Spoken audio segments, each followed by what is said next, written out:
Si Christian boxer, si Tata boxer. Yung mga nagsasalita boxer. Pag napa-world title mo to si Christian Araneta, baka maraming manggaya sa na mga trainer na magsasalita na rin. Because it's working, it's effective sa pagma-market. Anong mensahe mo sa mga batang trainer?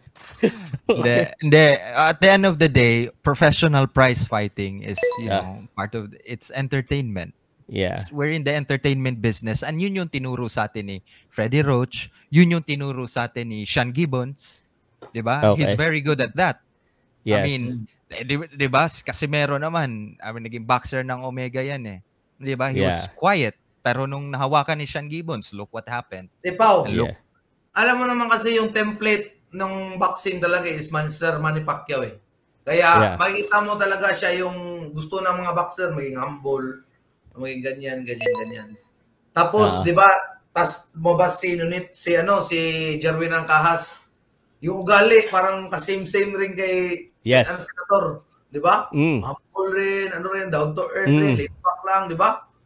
So ngayon, ngayon, nag-i-evolve si Tata, lumalabas si Tata. Yung iba, nagiging na rin. Yung iba nagsasalita na rin. Di ba? Hindi naman yabang yan ganyan. Iba naman kasi yung yabang eh. Di ba? Parang, ibig sabihin, confident lang yung tao kasi meron namang yabang na sa puro salita lang eh. Pero yung yabang ng Omega, as in, talaga, gagawin talaga yan namin. Okay. Pero Doc J, teka lang Doc J Ganda to Si Christian boxer, si Tata boxer. Yung mga nagsasalita boxer. Pag napa-world title mo to si Christian Araneta, baka maraming manggaya sa na mga trainer na magsasalita na rin. Because it's working, it's effective sa pagma-market. Anong mensahe mo sa mga batang trainer? Kagaya si 'di ba, si Manny Pacquiao ginaya siya. Si General Casimero ginagaya na rin siya ng mga ibang boxer. Nagba-vlog, nagsasalita, naghahamon.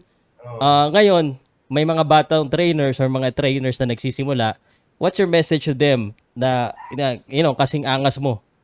Anong masasabi mo? Okay lang ba nagayahin ka? You, but they can't duplicate you. Ganun lang yan, Pao.